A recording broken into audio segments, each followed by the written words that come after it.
Kamusta mga ate, kuya, beshi? Si Chari po ito mula sa The Sun, Moon, Stars, PH Tarot.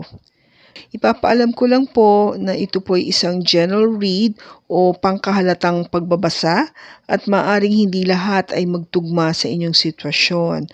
I-check din nyo ang inyong Moon, Rising at Venus sign. Baka doon mas tumugma ang read para sa inyo. At kung ang mensahe ay tama sa inyo, paki-like lang po at mag-subscribe kung hindi pa ninyo ito ginagawa. Okay, mag-umpisa na po tayo. Hello po mga ate ko Beshis, kamusta na po kayo? Andito ulit ako si Chari para gumawa another reading, and this is for the sign of Gemini, Sun, Moon, Rising, and Venus. And of course, welcome po yung mga cross-watchers ni Gemmy at ang mga bago po nating viewers. Kamusta po? At tignan natin kung ano yung mensahe na gustong iparating sa'yo sa pagbasa na ito, Gemini.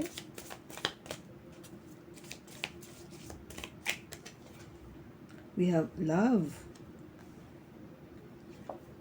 and tested. Okay, so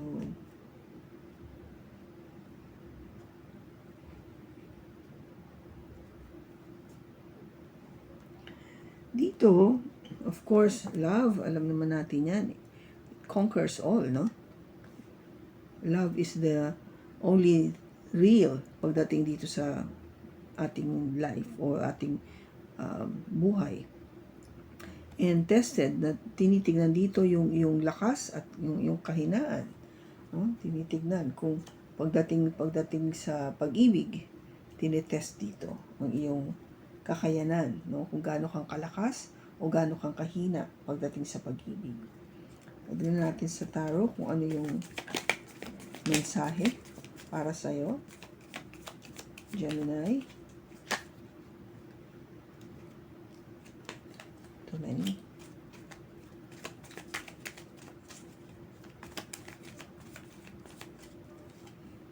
We have, wow, the Two of Cups, the Ten of Swords,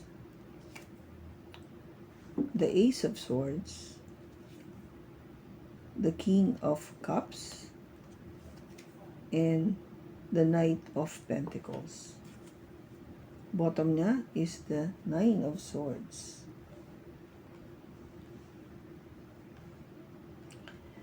Okay, Gemmy.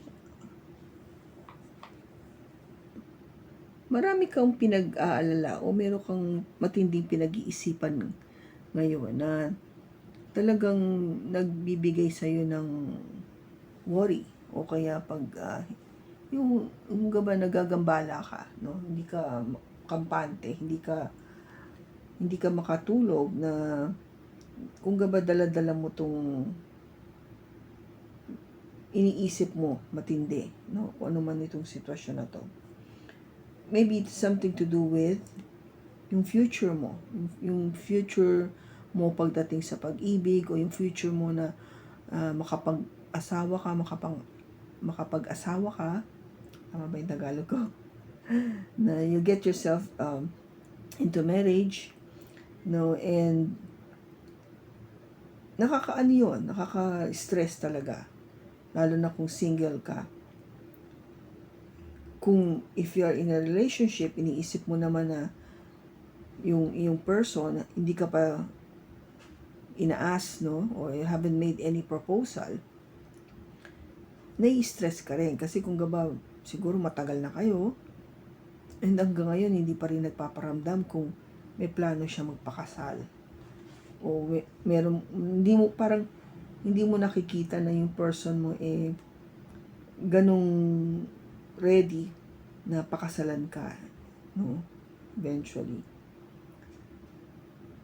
And syempre, naiintindihan ko yung pakiramdam na lalo na kung gustong-gusto mo na tong tao na to, na talagang mahal na mahal mo at nakita mo na this is the perfect person for you. Siya na talaga yung gusto mong makasama sa future.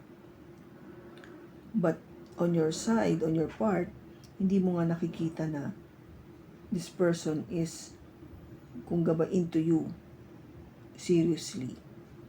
O hindi mo nakikita na meron siyang, parang hindi siya nagpaplano, hindi siya nagbibigay ng pahiwatig na talagang gusto niya na maging kayo mag-asawa in the future, no? Yung mga ganun. Kaya, ang sinasabi sa iyo dito is, just be strong, no? Maging malakas ka. Laksan mo loob mo, Gemini, with the strength card. Na this will happen, no? Mangyayari ito. The thing is, of course, hindi tayo sure kung dito sa same person na to. It might be from another relationship. But the point is, kung ito talaga yung gusto mo mangyari sa buhay mo, to be married, no, eventually, be strong. Yun ang sinasabi sa ni universe o ni God. Huwag kang magpanghinaan ng loob. Okay? Dahil yung wini-wish mo with the star, narinig ko yan. I've heard it. And it will be granted. Maghintay ka lang. Just wait. Okay? Just wait. Huwag mong i-overstress yung sarili mo. Huwag mo i-overstress yung sarili mo for something na talagang dadating naman. Okay? Dadating naman. Just be patient about it. Kaya huwag kang panghinaan ng loob. Okay, Jemmy? Kasi I understand, no? Naiintindihan ko na maybe in your past, talaga nagmahal ka ng tunay. I mean, lahat naman tayo, one way or the other, we have gone ourselves o inano natin yung sarili natin na ma-experience talaga yung pagmamahal, yung tunay na pagmamahal. And I think you have experienced this with your person, no? Na talagang mahal mo. You are in a relationship nung nakaraan, and akala mo siya na. But unfortunately, it ended, no? Natapos ng masakit. Natapos kasi maraming kang pinagdaanan, marami kayo nasabi sa isa't isa na masasakit. It could be one scenario, or it could be na pwede rin na wala namang masyadong nasabi, which is mas masakit kasi hindi kayo nag-uusap talaga. There's no communication. Or it could be anything else na pinag-awayan nyo, na hindi nyo napagkasunduan, hindi nyo you didn't meet halfway. Hindi kayo nag-compromise. So it ended, no? This is an ending. And it's very painful. Masakit na pagtatapos. Kasi kung ang naging dahilan nito nung pagtatapos na to ay pagsasabi ng katotohanan with the Ace of Swords, then of course, naging tapat ka lang. You just been very truthful, no? Take it as it resonates, Gemini. Kung ikaw ay nagsabi ng totoo, yung person mo. But the thing is, the truth has to be heard. The truth has to be said. No? Kailangan lumabas yung katotohanan na yun. Kung ano man yung bagay na naging magulo dito sa relationship na to. Of course, ang intention mo is maging maganda yung relationship nyo na talagang punong-puno ng pagmamahal. Pagre-respeto sa isa't isa.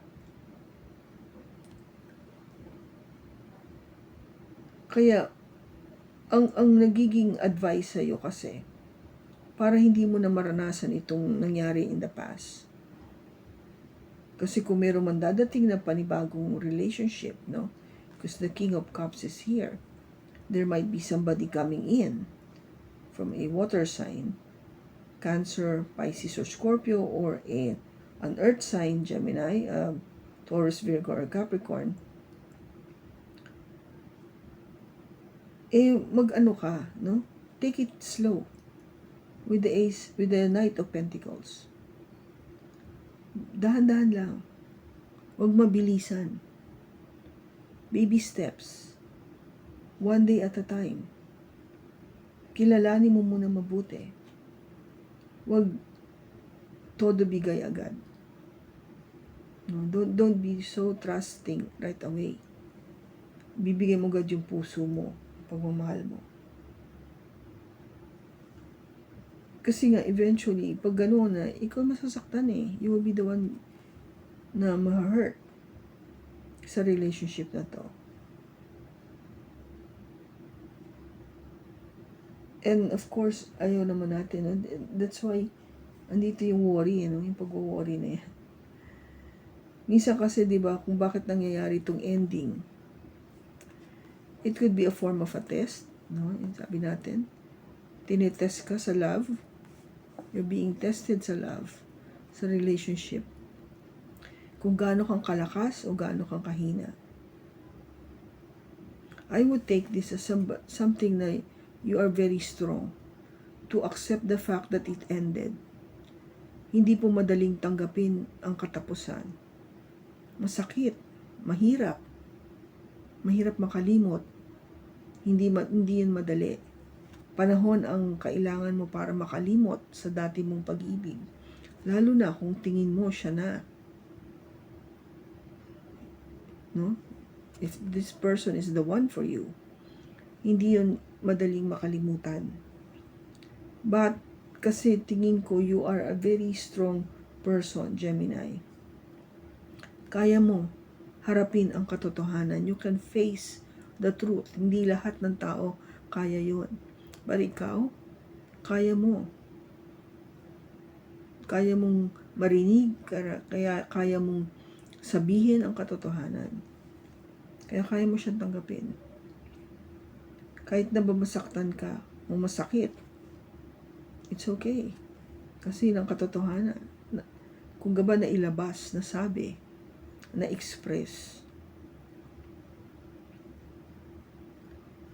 So take this, yung past na nangyari, to be a test, no, for you.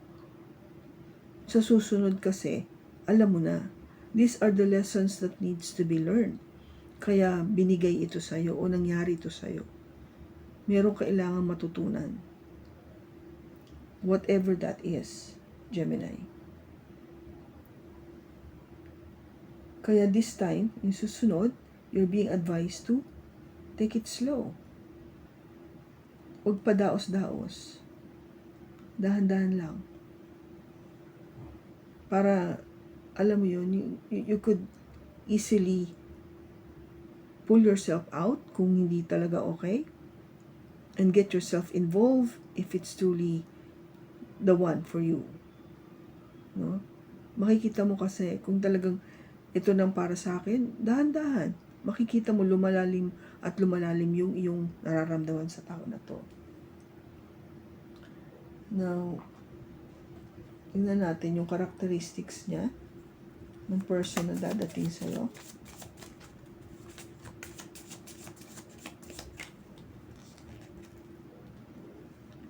Siya mapagkumbaba, no? Very humble.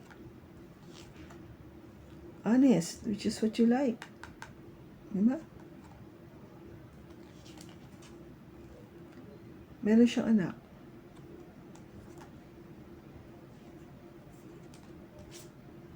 Matalino. Romantic. It could be a fire sign, Aries, Leo, or Sagittarius. Okay? So, ito yung possible na meron siya na characteristics, no? Gemini, yung person na makikilala mo. O person na mai-in-love ka. Kaya, I hope na nakatulong ito sa'yo. Maraming salamat sa pagsama mo sa akin sa pagbasa na to. Ingat ka and God bless.